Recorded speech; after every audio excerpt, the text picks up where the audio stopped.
नमस्कार दोस्तों, हमारी आज की कहानी है माँ की देखभाल। माँ अस्पताल में एक बेड पर पड़ी थी। अस्पताल के बरामदे में उनके दो बेटे और एक बेटी चिंता में टहल रहे थे। भाई बहन को अपनी माँ की सेहत के लिए चिंता थी, लेकिन उससे भी ज़्यादा चिंता इस बात की थी कि अब माँ को अपने साथ कौन रखेगा। जब तक माँ स्वस्थ थी, वह इन तीनों से अलग अपने पुराने घर में रहती थी, लेकिन अब ऐसा करना खतरे से खाली नहीं होता, और ऐसा करने से समाज में तीनों बेटे बेटियों का नाम भी खराब होता। लोग कहते कि देखो कैसी औलादें हैं, बीमार माता को अकेला रहने के लिए छोड़ दिया। 1 घंटे से बिना कोई बातचीत किए वह तीनों अपने अपने विचारों में खोए हुए थे।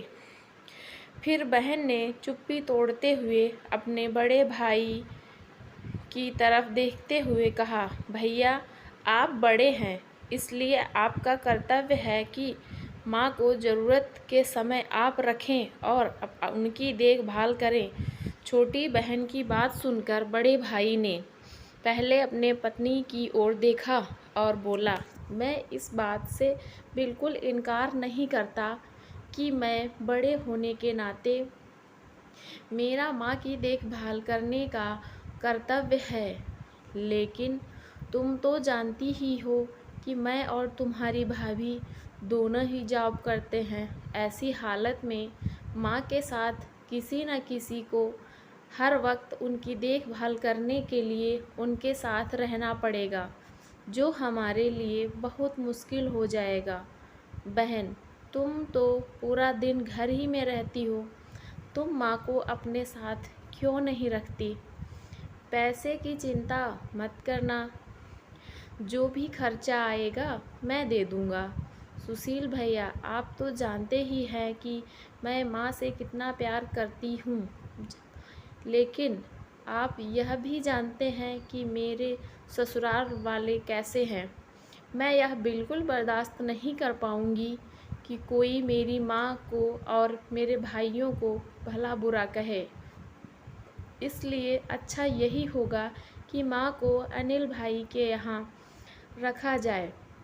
बड़े भाई सुनील ने भी छोटे भाई की अनिल के यहाँ माँ को रखने के लिए सहमति जताई। आप यह कैसी बातें कर रहे हो? क्या आपने नहीं देखा कि माँ कभी भी मेरे घर 2 दिन से ज़्यादा नहीं रही? उनको मेरे यहाँ अच्छा नहीं लगता, फिर कैसे वह इतने दिन मेरे घर रह पाएंगी? छोटे भाई ने अपनी असहमति जताते हुए कहा।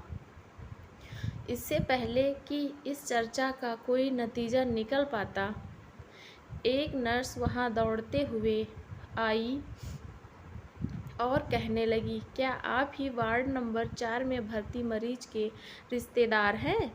आपको डॉक्टर साहब अंदर बुला रहे हैं। सभी घबरा गए और दौड़ते हुए डॉक्टर के पास पहुँचे। डॉक्टर ने उनसे हाथ जोड़ते हुए कहा, आई एम सॉरी, मैं आपकी माता जी को नहीं बचा पाया। डॉक्टर की इस खबर ने सबके चेहरे पर झूठी मूठी दुख की परत सी चढ़ा दी थी, लेकिन सभी के दिल में किसी कोने में इस बात की खुशी भी छुपी हुई थी कि अब माँ को नहीं संभालना पड़ेगा और माँ की वजह से उन्हें परेशान नहीं होना पड़ेगा। दोस्तों, छोटी सी यह इमोशनल कहानी है, समाज का सत्य है। यहाँ लोग ऊपर से जो दिखते हैं वह अंदर से नहीं होते। जो माँ बाप अपने 4 बच्चों को बिना किसी शिकायत से बड़ी आसानी से संभाल पाते हैं, आगे चलकर ज़रूरत पड़ने पर यही 4 बच्चे मिलकर भी उन्हें नहीं संभाल पाते, यह नहीं संभालना चाहते। बच्चों को यह बात नहीं भूलनी चाहिए, जैसा वह बोएंगे वैसा ही तो काटेंगे। अगर आज वह अपने माँ बाप के साथ बुरा बर्ताव करते हैं तो उन्हें यह याद रखना चाहिए कि उनके बच्चे भी बड़े होंगे और वह भी बूढ़े होंगे। जो उन्होंने अपने माँ बाप के साथ किया है, उनके बच्चे भी उनके साथ वही करेंगे। धन्यवाद दोस्तों, आशा करती हूँ हमारी कहानी आपको पसंद आई होगी।